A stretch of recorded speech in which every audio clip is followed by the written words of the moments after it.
November 19, 1995. It's the annual WWF Survivor Series, and a special women's elimination tag goes on second in the card. Among the 8 wrestlers featured is a young woman named Aja Kong. She is making her debut for the company on one of its Big 4 pay-per-views, a member of Bertha Faye's Survivor Series team against Alundra Blaze's squad. As Jim Ross notes on commentary, Aja's only 25 years old as she steps into the WWF ring for the first time in her life. And at this point, she's already one of the greatest women's wrestlers to have ever lived.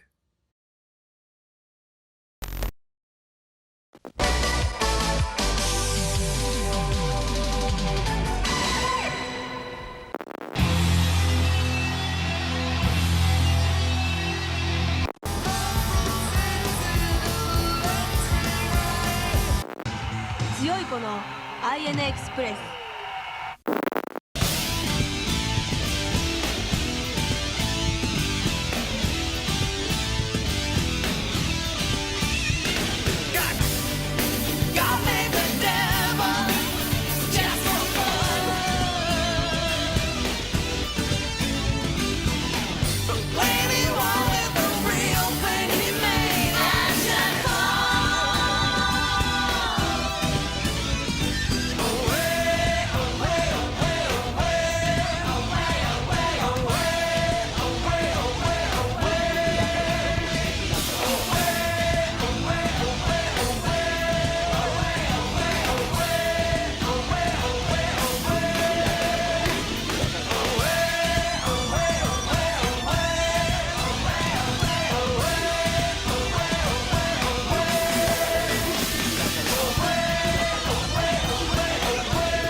Part 1. Intro and Methodology. The research for this video is a combination of a dedicated study period where I deep dived several matches of Aja's career, as well as a recreational period of going through the Gayism archives on YouTube. In totality, this covers something like a year and a half of both formal and informal research for this project. All that combined with my prior, more recreational history as a fan of Aja Kong's work and Joshi in general. As far as matches noted and rated for this project, I covered 228 spanning Aja's entire career, starting in her debut year of 1986 all the way up to 2025. Some years I covered in much more detail than others. The start of Aja's sustained push in AJW in the early 1990s, as well as the rather comprehensive footage we have of her in Gaea, make up the bulk of my research here, overlapping with what I consider to be Aja's peak periods. There's a pretty sharp drop-off though in the matches I covered post-Gaea and into the 2010s and 2020s. Because of that, Aja's post-Gaea run received the least attention from me, and several of my claims about her later career have limited footage backing it up. I will of course cite the matches I am drawing from throughout the video. Even beyond that though, the match selection was liable to change simply due to my own whims and level of interest, so there was no strict criterion for what was watched and what wasn't. Compounding all of this is that there are rather significant periods of Aja's career that we just don't have footage of. I specifically struggled with her mid-90s run in AJW, and then there's the hundreds of Arshan matches that never made tape on top of the ones that did make tape, often being gutted and clipped when presented and distributed. Again, while I would not consider this project comprehensive, I would argue that it is the most in-depth examination I've yet done of a wrestler's career for the channel. There are still many gaps in my knowledge, so please keep that in mind as I draw my conclusions moving forward. All that said, I'm fairly confident in the findings I've made given the footage I was exposed to, and I feel that I can make some fairly strong arguments for Aja's career and her place in wrestling history based on what I've seen. My findings will be primarily based on Aja's in-ring work. We will briefly touch on non-wrestling promos as there's just enough translated footage and footage in general to make some claims about those. And for those that have not seen my other Greatest Wrestler Ever centric videos, the biggest things we'll be looking at here are the longevity of great work, quality of performance, versatility, and volume. To excel in projects like these, a wrestler must do many things excellently and do those things a lot. To that extent, we'll be covering the quality of in-ring performance, Aja's general longevity as a great pro wrestler, and Aja's capacity to put together diverse and interesting work. Drawing power generally has no sway over these videos that I make, but if you're gonna tell me Aja Kong wasn't a draw, then you probably have no business around these parts anyway. And on top of everything else, remember, this is all primarily opinion-based. Just a quick reminder for everyone there. With all that said though, let's get into it. Part 2. Longevity. Aja Kong debuted in 1986 and as of the time of writing and recording is still an active performer in 2025. Within that time, Aja has eclipsed the full careers of several contemporaries and peers.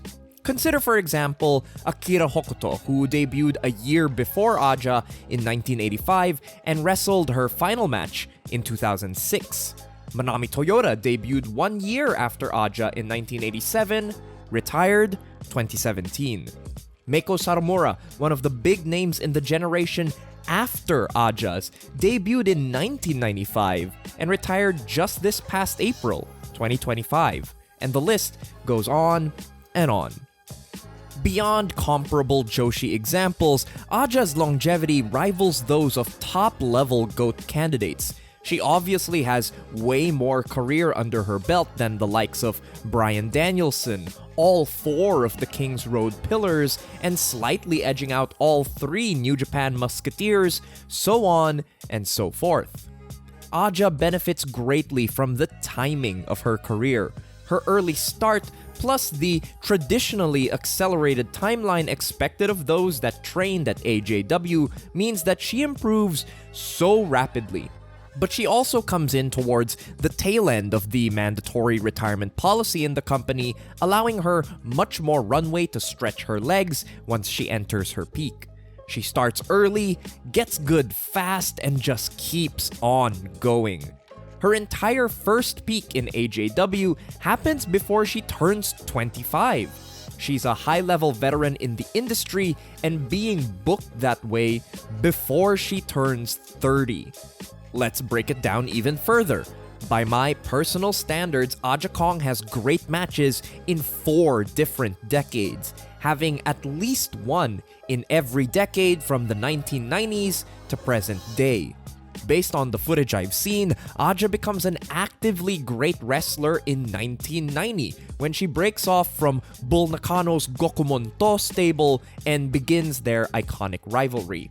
Aja's leap in quality in 1990 feels exponential and prodigious, going from an capable AJW heel in the style of Dump Matsumoto's peak run into a wrestler capable of having one of her career best matches in the cage against Bull at the end of 1990. In the 1980s, the booking model of All Japan Women was to have an idol-style babyface against the schoolyard bully. And that's basically what the Crush Girls against Dump Matsumoto and her crew was. And the audience was mostly teenage girls. But in the 90s, the audience changed. We started seeing more adults, more men in suits. So you had Bull Nakano acting as a bridge between the old generation, which she was also part of, and this new generation where she was the top star. And after, a couple of years, she ultimately passed the torch to Aja Kong at Dream Rush 92. So basically, Aja had to find a way to take some elements of Dump Matsumoto, that would still work with a new audience and make that part of her act. But you're not going to do the same thing when you're appealing to an audience of adults that you would of teenage girls necessarily. But she did something really cool with that. She kind of reversed the dynamic. So I think the simplest way to say it is that Dump Matsumoto was the best because she intimidated, where Aja Kong intimidated because she was the best. So in that scenario, you have Aja Kong as the world champion during the peak years of the 90s. Aja's also said that she learned wrestling psychology through shadowing Bull in this period, whereas before she was just like getting through her matches, just concentrating on doing spots correctly and the like without there being much more substance to it. It was in this early part of her career where Aja learned, in her own words, that in pro wrestling the real match is with the fans. Yes, my friends, if you're watching an Aja Kong match, you are her opponent. She's wrestling to defeat and conquer you, to break down your will, take control of your emotions, and take you to where she wants you to go. If we're being especially conservative about Aja's ring work, I would say that we can point out two specific peaks in her career. While she's actively great by 1990, I think Aja's first peak really starts in earnest towards the end of 1992 and generally overlaps quite cleanly with her two reigns with the red belt in AJW. The end of the peak around 1996 can also be attributed to dwindling footage and a general malaise setting in over AJW's creative and house style. That said, Aja absolutely refreshes her career upon branching out on her own. In 1998, she leaves AJW, co-founds Arshin, and works as one of its top wrestlers, and also becomes a central fixture in Chigusa Nagayo's Gaia promotion. This leads into 1999, which I'd count as the start of her second peak, which extends right past the end of Gaia as a promotion and into the late 2000s. With the footage I have on hand, it's a little difficult to pinpoint just when the second peak ends. The best I can point to is that Aja has matches up to 2008 against famous rivals such as Ayako Hamada and Meiko Satomura that are likely top 20 match of the year candidates. I think we'd have to point at maybe the start of the 2010s as the official end of Aja's peak period. She's far less mobile in this time period, and one can sense her slowing down in the ring. But because she's Aja, we see the ways she's adjusted to her new physical limitations. Take, for example, her April 2017 title match against Chihiro Hashimoto in Sendai Girls. One can sense Aja's lack of mobility, but it's not hampered her creativity in the slightest. She focuses on what she has, using her size to flummox Chihiro's attempts to work on the mat, her power and dirty tactics when fighting on the floor, and then a last-ditch attempt to attack the leg, only for Chihiro's power to win out in the end. If there's any proof of Aja's longevity, it's that she's turned in compelling performances within the last year. One that's really captured people's imaginations is the very brief showcase match against Senka Akatsuki from the Marvelous Mania Weekend show. Here we see Aja even more limited than in 2017, but every single creative choice feels correct for the moment. Her refusal to sell for Senka's weaker strikes, the cumbersomeness of her frame forcing Senka to struggle, the pettiness with which she refuses to let her shoulders go down to the mat. All of this applies pressure, which is beautifully paid off when Senka body slams her, and then later that delightful shoot pin escape that's made the rounds online. Is it Aja working at the peak of her powers? Absolutely not, but it's the sign of a pro wrestler using her mind to compensate for her body's weakness. And then there's everything surrounding Meiko Satomura's retirement. As much as Meiko is the celebrant of her final matches in pro wrestling, Aja Kong might actually be the driving emotional force behind both the matches that end Meiko's career, turning in one of the most resonant pieces of pro wrestling in all of 2025. Aja Kong has been great for close to 40 years now, and she may be slowing down, but she's not done writing her history quite yet. Part 3. Aja Kong is an all-timer in the ring. This will be the bulk of my case about Aja Kong, and we'll break this down into smaller, more specific sections as necessary, but first, a general overview on the qualities of Aja Kong's in-ring abilities. The most obvious thing that pops out immediately is Aja's offensive excellence. The Hurricane is an all-time pro wrestling strike every single time she lands it flush. There's fantastic powerhouse bombs in Aja's arsenal as well, most notably her vertical drop brainbuster. And beyond any single move though, is Aja's uncanny ability to compound her offense to create a very real sense of her as this unstoppable force. To this end, it's not just the moves, it's the totality of Aja's presence in the ring. Imposing and awesome. A true honest-to-God test for basically all of her opponents throughout the years. On the flip side though, Aja Kong might genuinely be the best seller in the history of women's wrestling. Throughout her entire career, she's turned in some of the most detail-oriented and believable limb selling, something that is a stylistic weakness for other top-level Joshi names especially. It's actually impressive how clearly she dominates this aspect of performance for someone so famous for being an overbearing bully in the ring.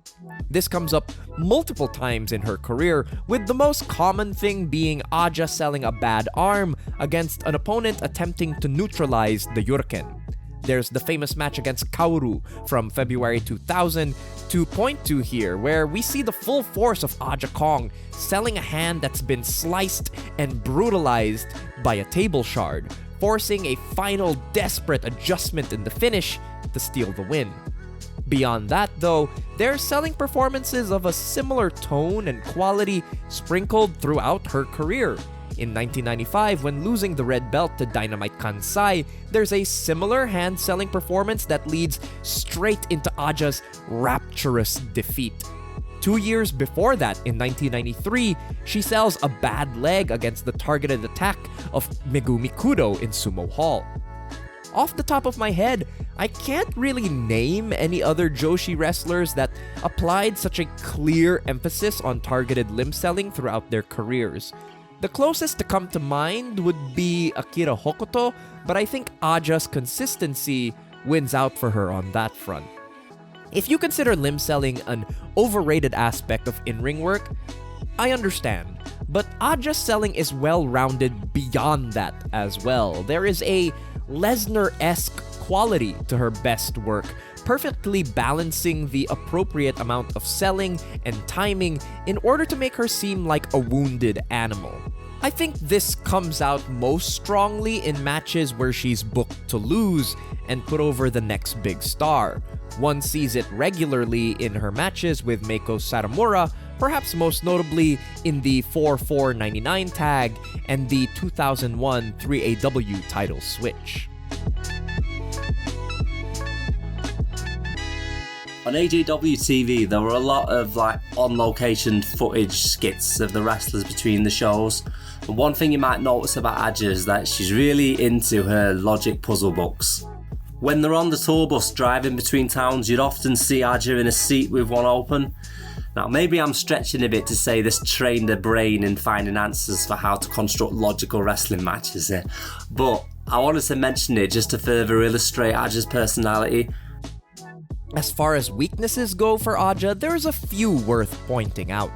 I think the one that stood out to me most would be that she struggles in longer matches. There are significant exceptions to this, like the famous Thunder Queen battle match that goes an hour, but in both team and single settings, Aja's matches can tend to meander if going longer. This can most notably be seen in her AJW work, as much longer matches were rarer in Arshin and Gaea. thus marking the second of her peaks as far more consistent in my opinion. I think this ties into a larger weakness of Aja's though, which is that when slotted into a house style, Aja is prone to embody the weaknesses of that house style as well. Throughout her career, I would say she most notably performed in 3 distinct promotion-centric styles: the high-octane action of AJW, the more methodical mat-based and lucha hybrid of Arshin, and the crazed brawling of Gaia. While Aja has had great work in all 3, I think that she can tend to get lost in the overarching flaws of each. I think it's most noticeable in AJW, when main events tended to extend longer in the mid-90s and became over-reliant on repetitive bomb throwing, somewhat mirroring similar trends in the men's All Japan Kings Road. You can sense it in some of her lesser matches with Kyoko Inoue and Manami Toyota especially. Meanwhile, in Gaia, their wild brawling style was exciting at its best, but incoherent and messy at its worst, and there's enough out there to show that Aja found herself in both situations. This is typically a bigger problem for Aja early in her Gaia run, around late 97 through 98. The Gaia style itself sharpens and refines into Aja's second peak in 1999 onwards. Stylistically too, Aja is not a wrestler that really switches things up much. She more or less perfects her act in 1993, with all future iterations featuring only minor variations on it. As far as things she can't do well, no one's going to accuse her of being a mat wizard, though she's actually better than you might assume when actually coming down to the ground. But Aja's actually able to do way more with her well-defined style and persona than might initially be obvious. Aja Kong, quite simply, is the Andre the Giant of Joshi wrestling. At 5'5" inches, she doesn't tower over her peers like Andre did, but she's so imposing of a figure that she might as well stand 6 inches taller than all of them regardless. To be portrayed consistently as such a ruthless monster while being the same height, if not shorter, as the women you routinely terrorize is incredibly impressive, but what really makes her special is that she never sacrifices that intimidating aura for intelligence. For all the meanness and cruelty that Aja infuses her matches with, they rarely, if ever, devolve into mindless splendor and spectacle. Every movement she makes serves a genuine purpose, even if it is something as simple as nailing someone in the head with a trash can or a back fist. She's an excellent control group for the various different approaches to her wall-like demeanor. The frenziness of early Mako of Manami Toyota, the stoic badassness of later Mako, the wild and reckless brawling of Kaoru and LCO, the even-kill bomb throwing of Dynamite Kansai, the trickster tactics of Miyazaki, or the map-based game plan of Arjun Yoshida. It doesn't matter who she's facing, Aja Kong is Aja Kong. She has been for nearly 40 years now, and professional wrestling is all the better for it. Part 4. Aja is so much more versatile than she seems. If one's only aware of the surface-level elements of Aja's work, it might feel like she potentially struggles in the versatility section of these kinds of projects. After all, her act only has very minor variations throughout its long career, and so much of her work is simply predicated on being something of an unstoppable bully. Before I started this project, I thought she certainly suffered in this regard, especially compared to fellow wrestlers with much starker evolutions over time, such as Chigusa Nagayo or Devil Masami. But once you really get into the nitty-gritty of Aja's career, it becomes increasingly clear that she was able to fill a wide variety of roles throughout her long tenure while still remaining true to her spirit as a character and ring worker. Firstly, we see Aja primarily cast in the heel bully role.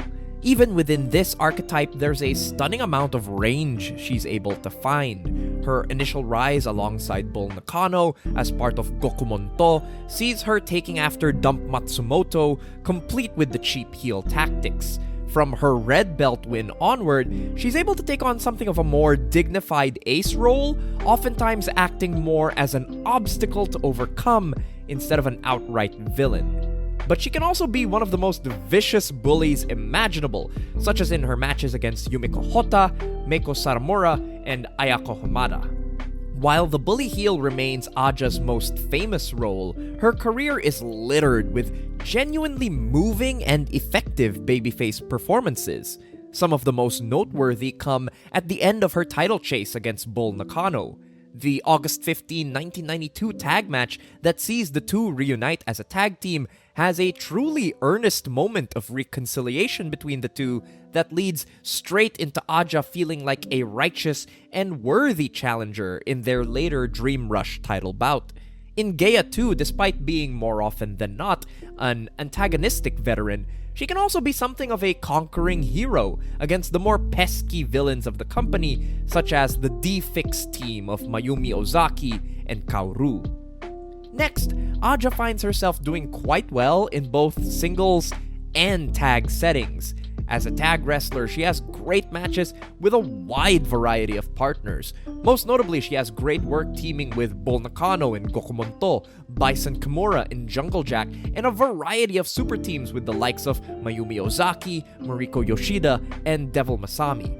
Again, it's surprising how much variety Aja gets within that framework alone. She's played face in peril, heel in control, but what she does best is some form of the hot tag.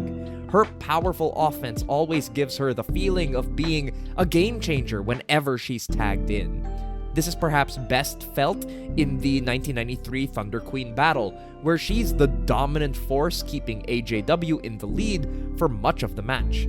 Aja's so effective on offense that one of her favored structural choices in tags sees her accidentally hurting her teammate, often with a wayward Yurken, which typically triggers a comeback for her opponents. Now, this might be my hot take here, but I'm going to state my claim that Aja Kong is the best tag wrestler of all time.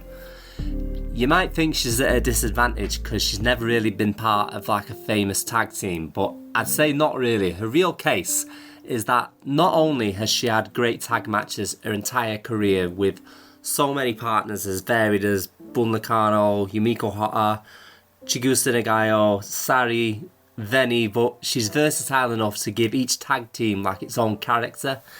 Like, for example, when she tags with Bull Nakano, their team Mega Monster, they're the unstoppable giants who just clobber through everyone at a more like calculated, measured pace, with Aja as the understudy brute. But when she teams with Kyoko Inoue as the Super Maniacs, you'll see Aja's more fun side come out and she'll wrestle that more energetic style. You might even get a slight bit of dancing out of her. But when Aja teams with Saki Hasegawa, there's a dynamic going on that Aja is teaching the relatively pure babyface Hasegawa how to get the killer instinct you need to be a winner. Like, one of the spots they'll do is they'll get an opponent in the corner and then Aja will chop them. But then she'll get Saki as well to chop her as well. And if Saki isn't chopping her hard enough, Aja will increase the intensity to like get Saki right into it. You need to hit this person. There's a subtle versatility to Aja that I think really comes out by watching the tag with different people. Stylistically, we have so many different tones and match styles that Aja slips into so naturally. We have her famous weapons-laden brawls, see her cage matches against Bull Nakano, and the famous title match against Kaoru in Gaea. Then there's the more traditional championship-style matches that one can see in the Bull Nakano title switch, the Megumi Kudo red belt match in Sumo Hall, the second Dynamite Kansai match, and several of the bouts against Meiko Satomura. The insane bomb fests against the likes of Manami Toyota and Kyoko Inoue through much of the 1990s. Then the fascinating styles clashes, where Aja found herself against much more technically minded workers such as Gami or Mariko Yoshida in Arshin. She's no mat wizard, but Aja holds her own down on the mat when up against the Arshin luminaries or even against rivals like Yumiko Hotta. It's not fancy, but she uses her weight to smother opponents and ground them in a way that feels believable and domineering. We even get glimpses of Aja in situations that might feel alien on paper, but that she makes the absolute most of. Her brief hustle run in the aftermath of the Gaea closure is not something I'd actively recommend or even enjoy, but it's worth noting how gamely Aja throws herself into the more lighthearted and comedic role of Erika. She does it without ego and without hesitation, which speaks to her abilities as a flexible performer. Aja only has 3 matches in the WWF in November 1995, but in those very minor appearances, she leaves an impression on the crowd. She also notably turns up her expressiveness and mid-match taunting in those matches without ever really sacrificing the quality of her work. This speaks to her capability to adapt to a totally fresh audience and get over fast. I would even posit that Aja would have been an excellent TV-style worker, and we even have a few scattered performances from her career that I feel like illustrate this point well.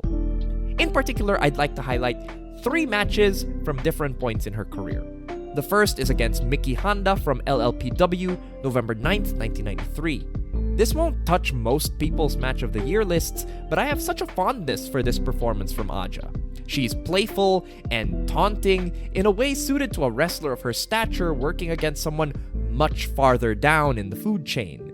It's a well-worked and completely enjoyable showcase match, something to simply show how fucking cool Aja is without giving away too much, exactly like one might enjoy on any given episode of wrestling TV. Later on, we have an April 8, 2001 match against Sakura Hirota in Geia. Again, this is a more playful Aja, but in an entirely different context. In this case, she's playing the straight man to Hirota's comedy heel act. She's a perfect foil in this instance, making Hirota's antics really pop, reacting to them in a natural way without betraying her character, and offering up just enough hope to make the match interesting. August 3, 2003 in Geia sees Aja in a more serious context. Here we have her against Mayumi Ozaki in a quick brawl with a lot of classic heel shenanigans. In this one, Aja plays more of the conquering badass, pressured by Ozaki and defixes heel tactics but standing tall and running through them in the end. Again, a short bout that wouldn't be out of place on an episode of Hardcore TV, Nitro, or even Raw. All the Geia work in general feels like Aja slotted into a great week-to-week TV promotion, what with its bright characters, chaotic atmosphere, and punchy action. Aja Kong, when I first saw her, was at the WWF Survivor Series. I think it was '94, and that's when I first saw the spinning back fist, and she just blew me away. Her look, the way she carried herself in the ring, that fucking spinning back fist. She was just so different, such a badass, and because of her and Bull Nakano, actually, my first crush in wrestling was Bull Nakano. Because of them, I found Joshi Wrestling when I started tape trading and started watching All Japan Women, JWP I think it was, and I got to just see all these great athletes. Not women, not wrestlers, not women, not wrestlers, just athletes, bro. And because of Aja, I found Toyota, I found so many, Cutie Suzuki, I can name a lot more, I just don't want to forget any names, you know what I mean? She was such a trendsetter, and she was just so different, and such a badass. And the bottom line is, the reason why I do the spinning back fist, I've been trying to find a finisher when I first started for years. I used to do the Kondo clutch as a finisher, which is what Rhea Ripley, I think, uses, leg submission. Now, I've tried everything. I was even thinking of doing the burning hammer until I realized Kobashi only did it 7 times, and I'd be an asshole to do it. But I just went back and I remembered my love for Aja, and I said, holy shit, the back fist, the spinning back fist. And that's why I do it. I would never do it as good as her. I wish I did, but definitely Aja is the reason why I do the spinning back fist, and I've nothing but great respect for her.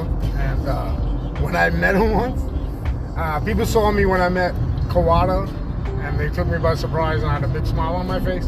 Same thing with Aja. Same thing, because they're inspirations. Part 5. Aja is one of the most charismatic wrestlers ever. I am forever haunted by a post on the Pro Wrestling Only forums that went up on September 14, 2014 that reads, "In my initial review, I'm finding Aja has too many structural and emoting issues for me to put her in my top 100 list." Now, asterisk here that this post was from over a decade ago, and there's an entirely decent chance that whoever wrote this has changed their mind or seen more footage or whatever. That being said, all I can say is, emoting issues? What the fuck are you talking about? Aja Kong in the ring may be one of the most emotionally compelling performers ever.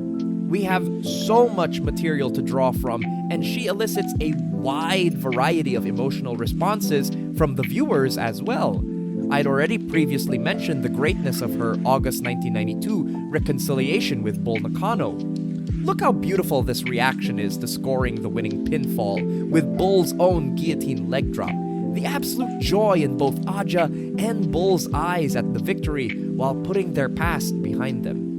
In the post-match too, the ability to balance that wonderful reunion with a sporting and even friendly sense of competition is astonishing.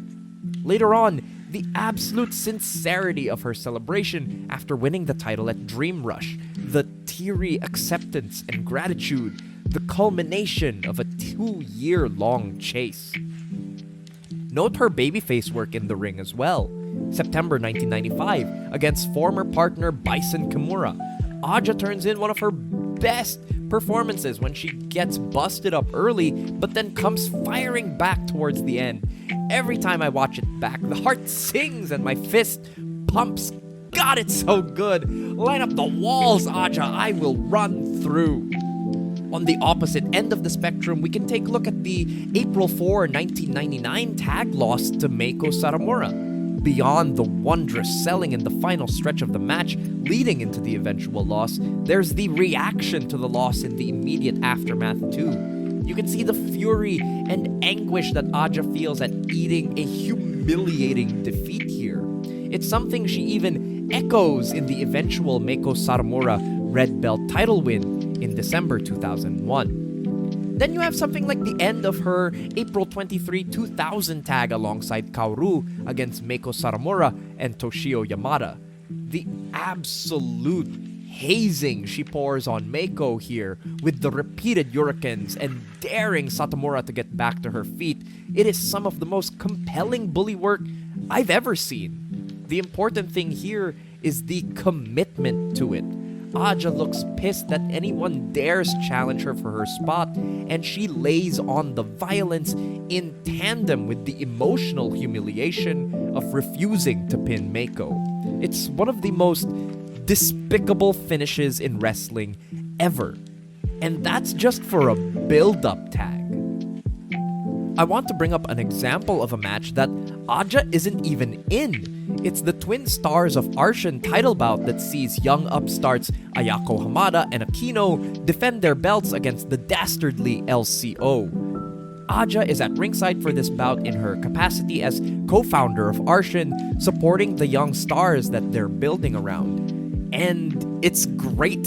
The best moment of Aja here is when she chastises LCO for their bullying ways, only for Shimoda to wipe the champions' blood off on Aja's shirt. It is so good and adds another layer of emotion to an already heated matchup.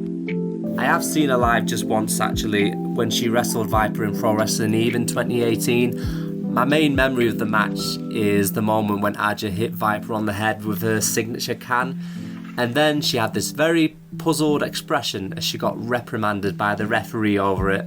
It's like she was trying to convey that as a foreigner in this part, she didn't understand that this was frowned upon in Britain, and it felt like some sort of cultural insensitivity were going on here. It was a quite nuanced, but above all else, very entertaining performance. Just this year alone, though, one of Aja's most passionate and emotional performances can be found during the retirement of Meiko Satomura. Once again, she refuses to give a single inch, chastising Chihiro Hashimoto for hesitating and then laying in a final beating on her longtime rival. All the moments Aja has on the mic as well, setting up that final encore and then saying her farewells to Meiko. It is heart-wrenching, powerful, and deeply felt. In the ring or out, Aja Kong was all emotion and one of the easiest wrestlers in the world to identify with in some way.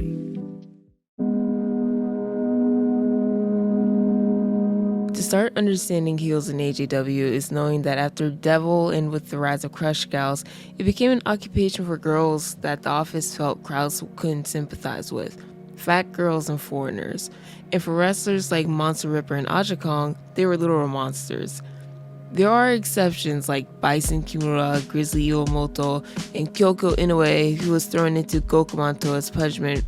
But for a girl like Aja, AJW felt there's no way that Japanese audiences could sympathize or connect with a black wrestler whose father was an absentee American GI and was raised by a single mother. Aja was a physical reminder of Japan's humiliation after its defeat in World War II and of the influence of anti-black racism Japan got from its European and American allies. Aja was a nickname Erika Shishido brought with her and used before it became her ring name, but the Kong name has racist origins. The big black wrestler was of course the daughter of King Kong.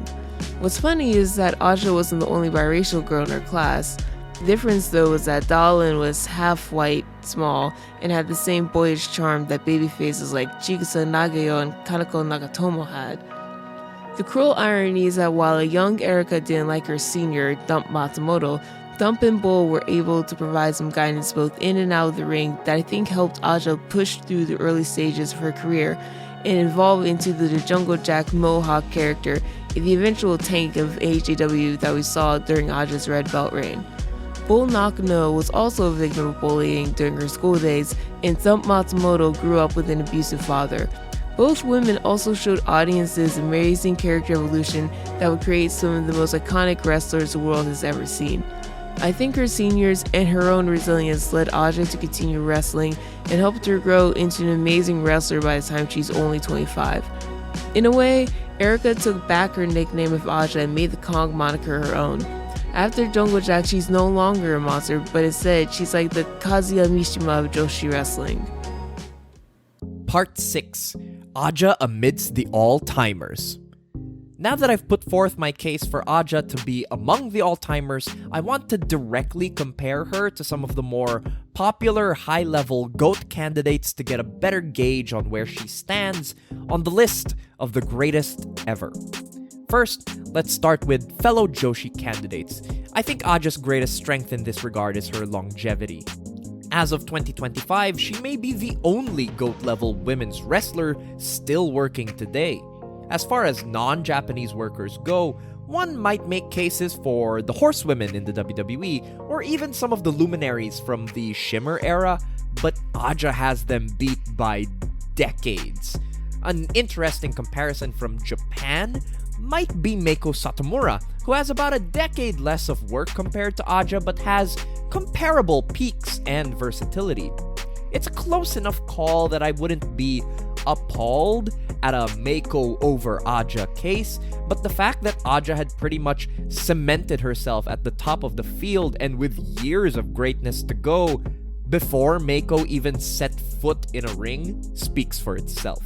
Manami Toyota, while a popular GOAT contender for many, regardless of gender, falls short for me from a purely creative and stylistic standpoint.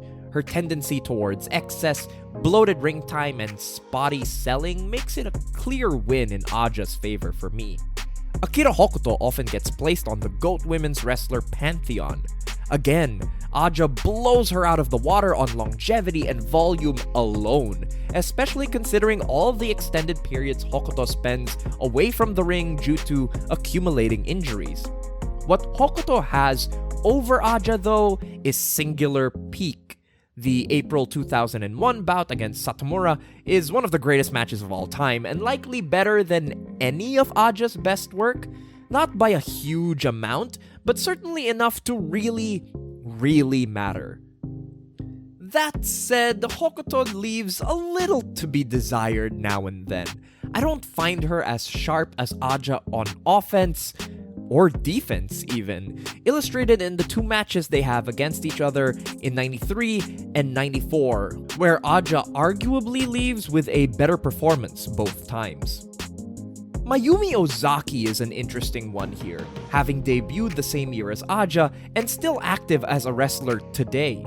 We'll need to put a pin in that one as Ozaki warrants more study on my end, but I will say her preference for hardcore work often leads to messier and more unstructured matches compared to what Aja brings, and her reliance on outside interference in her act is a little more fraught than Aja's much more straightforward approach. I would argue that the most compelling comparisons from Joshi are Chigusa Nagayo and Devil Masami. Both have a higher singular peak than Aja in my view, with their match in Budokan Hall in 1985. Devil again loses out on the longevity as she wrestled her last match in 2008, but she might potentially have an edge in stylistic versatility, having a ground game that Aja never really matched. I give the edge to Aja today, but Devil's another one that requires further study. Chigusa, however, is still wrestling today, but has a far more inconsistent creative record in my book. Her longevity is stronger than I initially gave her credit for in my Crush Gals video, but I find her far more inconsistent in the ring. Again, style plays an issue here, with Chigusa's more stripped-back approach to a sort of punchy, power-based super fight style in the 90s and 2000s, often feeling like it lacked some of the depth of even her own best work, let alone of Aja's. I feel strongly that Aja is solidly my top pick among female candidates for GOAT status, but how does she stack up against the men? The field is much wider here given the societal factors that allowed for men to thrive so much easier in the industry, so I'll limit the choices to some notable top candidates that I am most familiar with. She has basically all of the pillars beat on longevity, but perhaps not on peaks. Arguably, the pillars all have rather defined overlapping peaks, some longer than others. In general, I prefer Aja stylistically to both Misawa and Kobashi, while also having a more interesting and varied batch of rivalries and signature opponents than both of them. It's a bit of a closer call with Kawada and Taue. I have a lot of love for both of the Holy Demon Army Kings, and they arguably peak a little higher than Aja, but Aja's career continuing for so much longer in so many different settings and generations of opponents might just win her the edge for me against every single pillar. Stateside, let's take a look at Ric Flair as a comparison. I'd argue that Flair definitely peaks higher. I don't know that I can name too many wrestlers that have had a year better than Flair's 1989, a year which in itself is packed with multiple candidates for the greatest match of all time, several of which belong to Ric Flair. Stylistically, I think Flair has a bit of an edge on Aja as well. I just have a general preference for the American style of the 80s. That said, I think Flair's case has a few interesting gaps comparatively. Flair doesn't have quite as many tags in his repertoire, there are pretty significant down periods due to both promotional mismanagement and general demotivation in the mid to late 90s for Flair. But that said, really thinking on it right here as I'm writing these words, from a broad view, I think Flair might just edge Aja out on most of the key factors. Meanwhile, there's someone like John Cena. Much like Flair, Cena has a stylistic edge that speaks a little more to me, as well as some dizzyingly high peaks. That said, Aja's much more varied career does her favors here, being able to branch out and diversify, whereas Cena spends a lifetime working in the ever so divisive and occasionally sterile WWE house style. Cena's late career efforts do him little favors in this regard as well, with some lower level outings peppering his 2020s with only brief spotlights like the 2021 Roman Reigns SummerSlam bout. inconsistency through his years on TV, poor material by the WWE, and broken record much, but the decades lost on longevity gives the edge to Aja Kong. Shawn Michaels? Aja Kong could swat him to death with a single Hurricane, and that should count for something. I honestly don't hate a lot of Shawn's work, but even then, I don't think his case really holds much water against Aja's in basically any category you could think of. I'll wrap this up with two more, perhaps the two most significant ones as far as I'm concerned. Terry Funk is maybe the one pro wrestler in the whole world that beats out everyone else on longevity. Versatility, meanwhile, man, that's Funk's whole game. Funk's output obviously takes a dip in his later years, but the spirit of the input never really goes away with the Funker. That said, I could see some holding Funk's more over-the-top expressions against him. I personally don't mind them most of the time, but it's certainly a valid enough criticism. One might also point to the varying quality we get from Funk's later years, and I'd certainly argue that Aja in 2025 is perhaps having a better year than Funk ever did post-2006 or so. That said, I do sort of edge this one in Funk's favor, because he's just that sort of mythic and legendary kind of pro wrestling figure that's difficult to topple. Lastly, Danielson. I think stylistically it can be argued that Dragon has a bit of a wider range than Aja. Not much, but Daniel seems to have more of a chameleonic quality to him, especially when we consider things like doing a Yave-inspired bout in Arena Mexico, his various brawling work through the year, and then the famed babyface run in the WWE house style. Aja's work is diverse, but I think it can be argued that Danielson slips into different roles a little more impressively. I think in her later years, Aja's a little less prone to some of Danielson's more obvious faults though. Once she leaves AJW in the late 90s, it's rare to say that Aja ever really overextends herself and actually works quite smartly depending on who she's with. A talent that's arguably something Danielson struggled with given how much he favored extended and occasionally over-generous performances in his later years. That said, I would argue that Danielson's greatest strength is how consistently he remained at a top level for so much of his career. Since perhaps 2004, it could be argued that Danielson has been within the top 20 or higher of wrestlers in the world every single year that he's been active. Again, your mileage may vary with Danielson. Lots of people are a lot lower on him compared to me, but as far as I'm concerned, Danielson closed out his full-length career operating at an extremely high level. In the 2020s alone, there wasn't a single year by my count that didn't see him be one of the 10 best wrestlers in the world.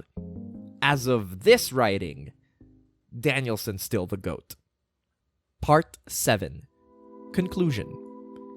Across nearly 4 decades, Aja Kong has solidified her place among the all-time great wrestlers in history.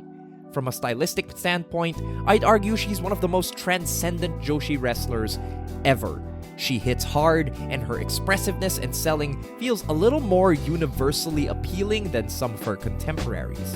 It's easy to go into an Aja Kong match, even if you're perhaps a little unfamiliar with the genre, and just immediately understand why she's so great.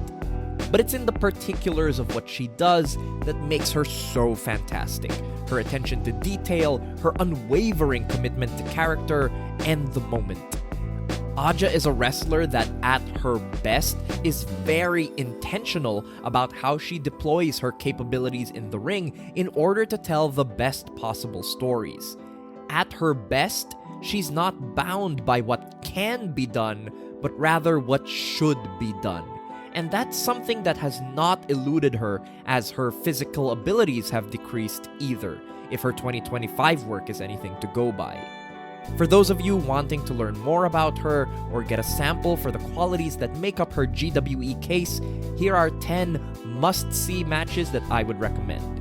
versus Bull Nakano from AJW November 14, 1990, the Thunder Queen Battle from JWP July 31, 1993 versus Megumi Kudo from AJW December 6, 1993 versus Yumiko Hota from AJW January 24, 1994 versus Manami Toyota from AJW November 20, 1994 versus Dynamite Kansai from AJW August 30, 1995 versus Kaoru from Geia February 13th, 2000 versus Ayako Hamada from Arshin December 3rd, 2000 versus Meiko Satomura from Geia December 15th, 2001 and versus Meiko Satomura Sendai Girls April 8th, 2008.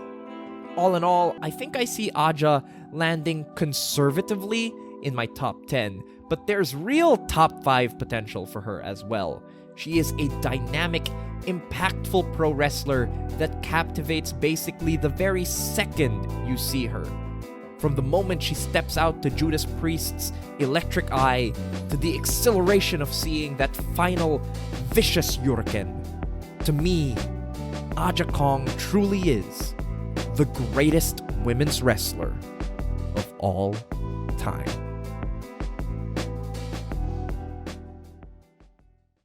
It's a rainy June night as I'm recording this, and I just wanted to send out a massive thank you to everybody for your patience and your support while putting this video together. This has been a lot of hard work, and I'm really proud of how it all came together in the end. And as part of that, I need to send out a massive thank you to my team of editors who worked on this. SamTheVAMod, as always, did a fantastic job. And the new member of our little editing team, Ica de Leon, my partner, Mod Mode on a different level if you follow the Twitch stream. Thank you so much for your contributions and helping piece together this video and taking so much of the load and the weight off of my shoulders. And of course, I can't support and pay for these lovely editors without the donations and contributions from the wonderful people over on Ko-fi. So thank you to one-time donators and commissioners that include Dandy, Jordan Ilagan, Il, The Porik, Mafu, Harry Ellie, Nicholas Anderson, Charles McNeil, Alex Fireheart, Joey Hickman, Duke Nukem 3DO, Gray, Eon Murphy, Juan C. Gonzalez, Spencer, Kyle P., Benjamin Sandal, Gus, Roman, Santito Fan Message 2, Joe Peacock, and Marlo. And an especially massive thank you to all the monthly supporters who are still sticking around, donating just a little bit every single month. You guys are fantastic. Thank you to James Draper, Captain Jack Heartless, Eddie Roberts, Jacob Dickens, Chick Fritz, Spiders in My Bed, Timothy R. Buchner, Kid Kingpin, Joe Humphreys, Christopher Jackson, Four Pillars of Hell, Sean Emily, Jacob VR, Merch Table Mafia, Ando Commando, Vibe MD, Christoph, Quentin Besnahar, Dom G, Austin Shermer, Wrestling Playlist, woo! Francois the Buck, Secret Cow 42, and Matt Wasung. This has been a really rewarding project for me. I really loved putting it together, and I hope you guys enjoyed and got a lot of it as well. Thank you, as always, for watching. Take care, and have a good one.